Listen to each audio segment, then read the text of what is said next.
Deja. Hello. Hello. I don't know why I hesitated. I know. This is the second pass at the episode, but it's also part 2 of the last episode. We didn't know that when we started. I would have just slapped them together because these are short episodes. Yeah. They had to pace them out. They were like, "Dang it, we're on a budget of $5. What the heck are we gonna do?" And it's like, well, you're gonna pace out episodes so that they're 5 minutes over 1 week. So I'm surprised this show got off the ground sometimes.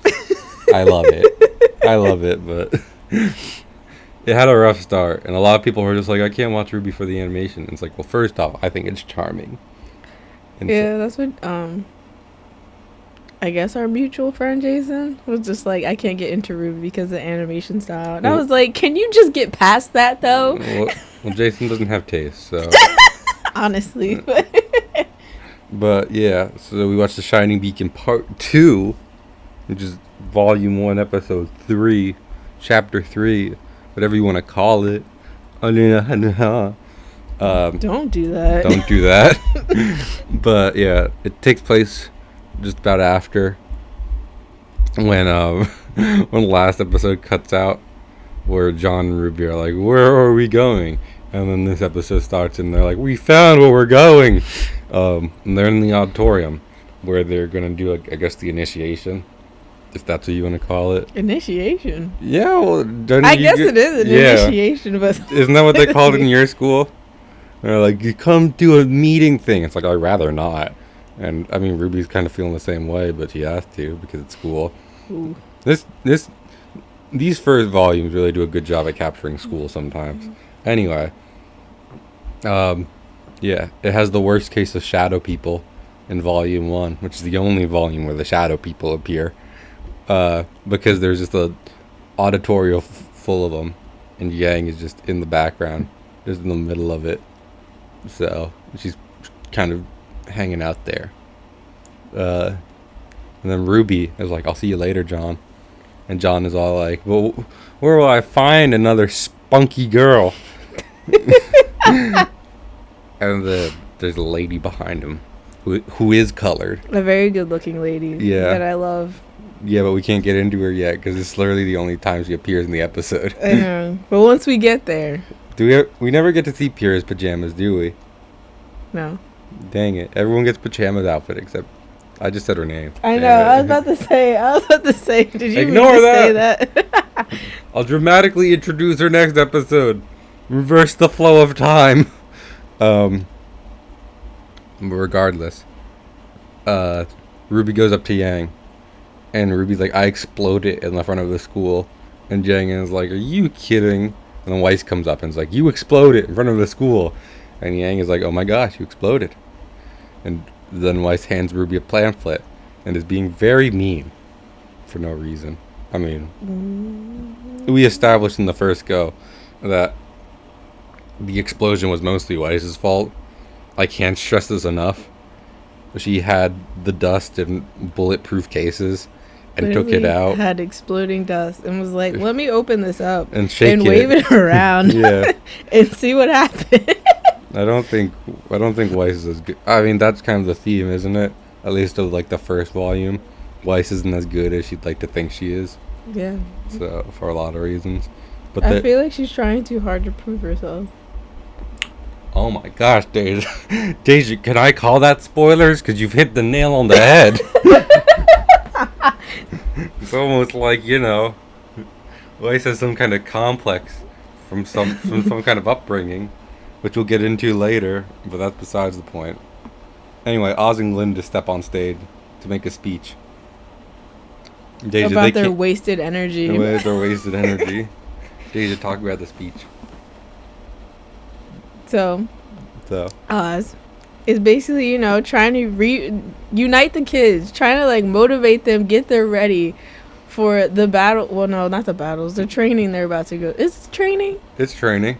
Training they're about to go through to get to the hunters and huntresses they want to be with their wasted potential. Why did you have to ask if it was training? Because I don't know. I was like, I don't know. I don't know. I didn't know if that was the way to describe it. I mean, yeah, it's kind of like battles, but as an old crow once said, the best experience is the real thing. So, am I wrong? I won't remember to reference that when we get to the episode where he says it. So, I'm just making the reference here. Yeah. So Oz is just like, yeah, y'all need to be whipped into shape. Chip chop. And then Glinda steps up.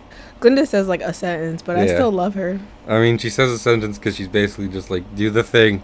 Go. She's dismissing the class. Yes. Go. And she's saying they're going into the ballroom, which I realize comes back in volume 2. Except there's not a bunch of kids sleeping on the floor in there. I love Glinda. You do. She doesn't get like a ball outfit either. She's always in her one outfit. Yeah. Glinda has least outfit variation. I want her on a shirt. Did you not already get... Deja has ordered many a Ruby shirt, but did you not already get a Glinda shirt? They don't have one. They don't? No. That seems like a wasted money. Exactly. I swear, some companies waste money. But Ruby and Yang are having a sleepover with about 100 other people. And what? I was just gonna say that now that I'm thinking about it, it reminds me of when I used to be a Girl Scout when I was younger, you know. Mm-hmm. And we would like have these little like events and stuff, and one of them was that we got to sleep over at Adventure Aquarium, so that just made me think of that in this moment. I gotcha. Yeah. I always thought Girl Scouts seemed funner than Boy Scouts. I think so. I was in Boy Scouts for like a year, and we didn't do anything fun. We didn't get to sell cookies, that's for damn sure. But I remember I stood in a ShopRite selling cookies. Yeah. And then later started working for ShopRite. Oh, Lord. Full circle. Full circle. I mean, hopefully not full circle. Maybe it's kind of like... Half circle. Well, no, maybe it's kind of like the, space travel, where you're, like, circling around and then you get launched forward. That kind of thing. You get what I'm saying? Orbiting. But yeah, Yang makes a joke about being with boys. Men are disgusting. Yeah, well, that's about as heterosexual as she's about to get. Like, don't get me wrong, there are heterosexual people in this show, yet this is about as much interest as Yang will ever show in a boy.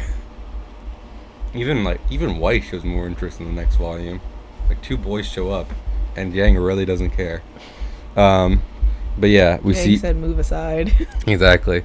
We see John in footy pajamas, because he's looking good in those. And Ruby's writing a letter to people back at her old academy, which we'll never meet those. Like, spoiler alert, we are never going to meet who Ruby used to hang out with, for a couple reasons. But anyway, what was I thinking of?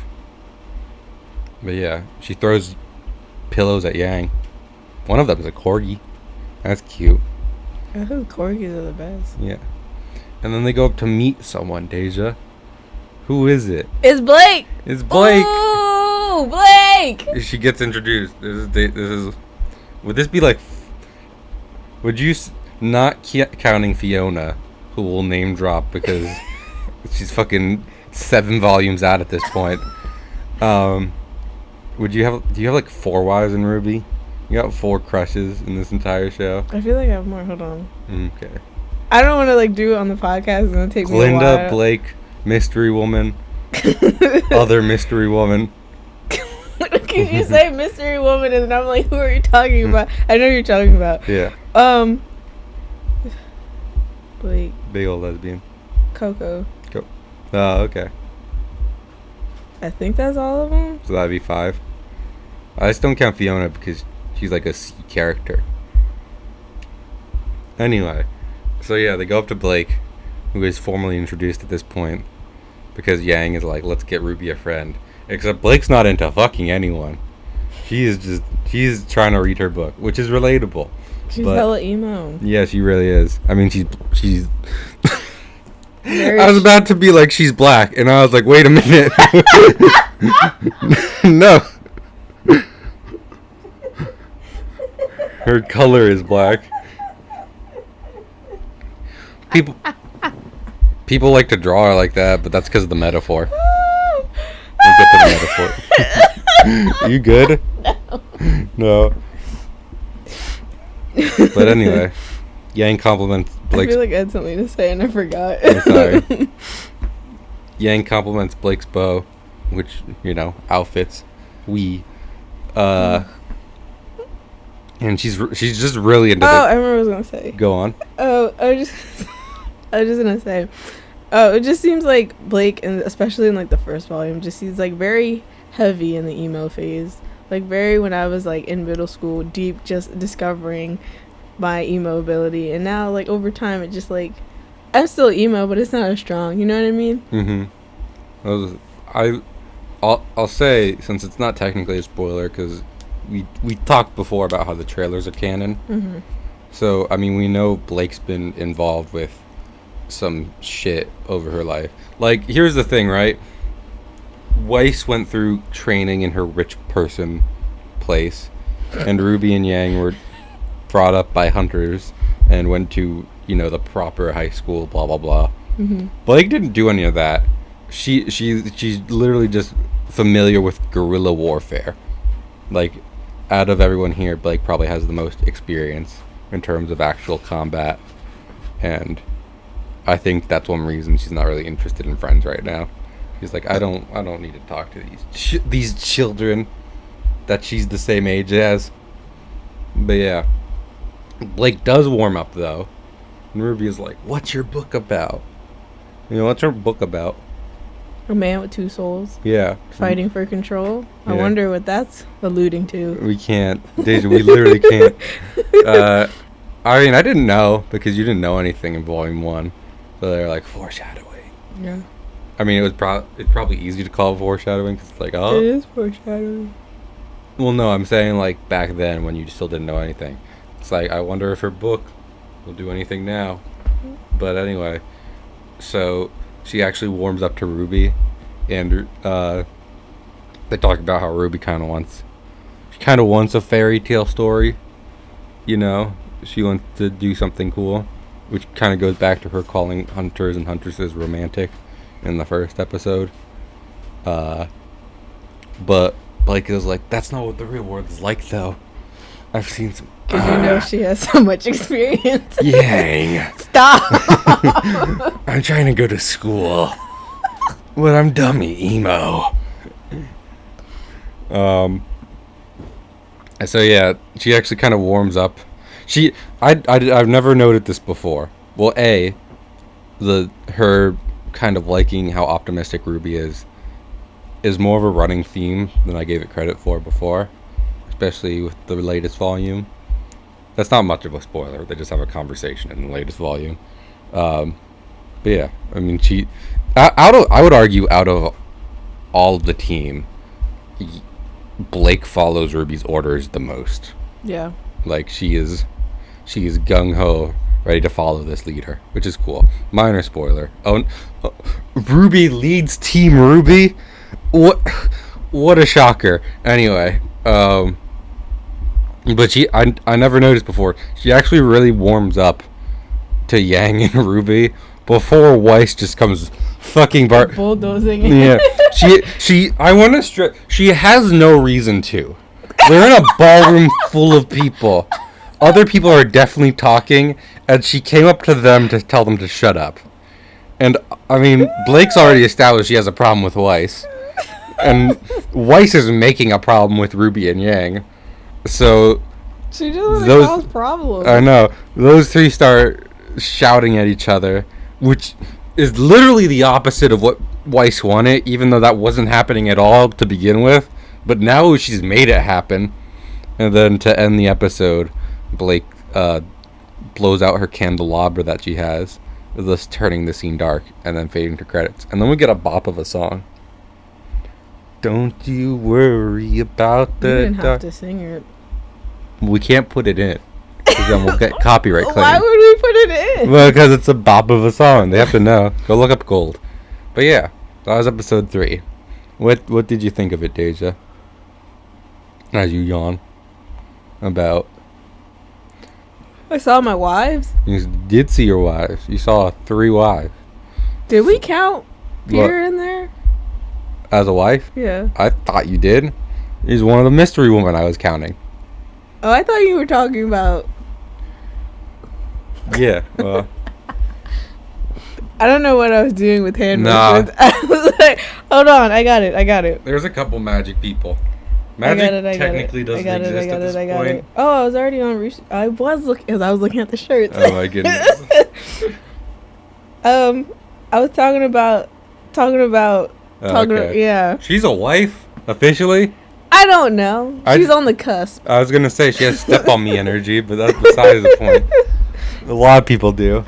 But like, I have like a couple people like on the cusp because Fiona's in there and she's in there, and then can I name drop Velvet? Yeah, I feel like anyone who's like, as long as we don't explain them, we can like name drop people who are like a couple volumes out or so. You know what I'm saying? Mm. Velvet technically shows up in this thing, but she's just kind of there to establish the faunus. Like they're here at the school. But yeah, what did you think of the episode as a whole? I thought it was good. I thought it was good. More Still exposition. adding, yeah. They, like I said, I mean, they put up the volumes as movies on YouTube. And that definitely shows when you're watching it back, especially like the early ones, where clearly they're kind of splitting up this longer thing they made to make episodes to fit Rooster Teeth's thing. I mean, to be fair, do you think it would be a hit if it was just kind of like, I don't want to say a shitty movie, but it wouldn't really be like a movie, would it? No, it wouldn't. No. I don't think it would work as well. Because the climax comes like super early. You know, the one with the big fight. Kind of like the biggest fight in the volume. Yes. So, volume 1 actually kind of, you could argue volumes 1 through 3 are kind of like they're the first season, quote unquote. I can see that. Yeah. And volume 1 kind of, even more so than any other volume, it kind of fizzles into volume 2 as opposed to finishing. Even volume 2 finishes. But, yeah. So, it's time for Deja's. I wanted to do it longer. Oh, okay. Well, you could have continued. Deja, ready? 1, 2. How long are we going? Like, I guess, like, Deja, don't. Ready? Like, I guess, like 3 times. 1, 2, 3. I almost messed up. Hold on. I'm scared. 1, 2, 3. I'm sorry. Oh my goodness, Deja. This is all staying in. It's not worth. I didn't even think we would need the theme, but you decided to do it. So we don't. Okay. No, well, we're doing it now. Okay, ready? On 3. 1, 2, 3.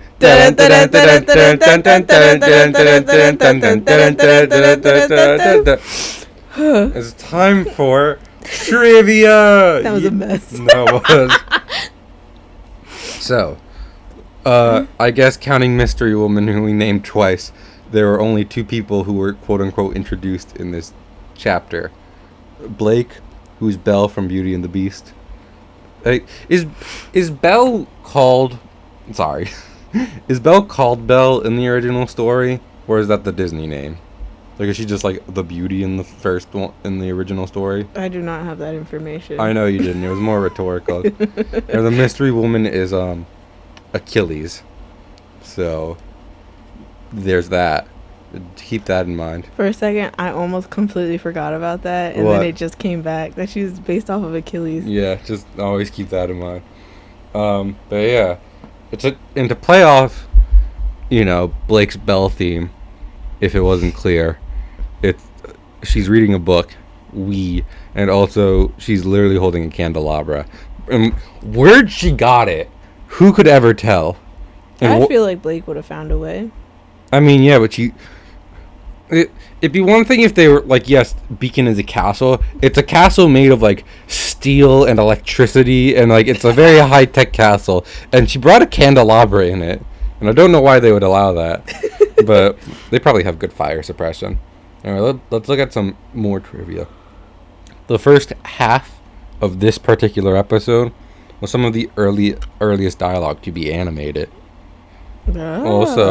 Also, apparently people believe that Blake's book is a reference to Dr. Jekyll and Mr. Hyde, which we know is false, but fucking who cares?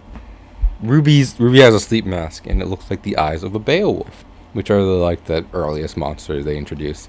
They're the werewolf guys. who go Garar and Shra. They're in Ruby's trailer. You know? Yes, I know. Well, you look confused. You're like, Because I'm thinking about something else, but... Okay, they completely transcribed this. The back of Weiss's information pamphlet reads, "Hey, how's it going? So, if you're interested in dust, that's cool. I'm noticing that you're not very smart, though. Some might say you're a dummy. Probably think you can't use dust. Well, you probably shouldn't. But you're going to anyways. So, if you are going to, you should at least read this pamphlet. That way you won't kill anyone. Probably won't." And then they have a straight up spoiler in the trivia ones. This one. Yeah. Yeah, they're just fucking. They're just like, yep, that happened.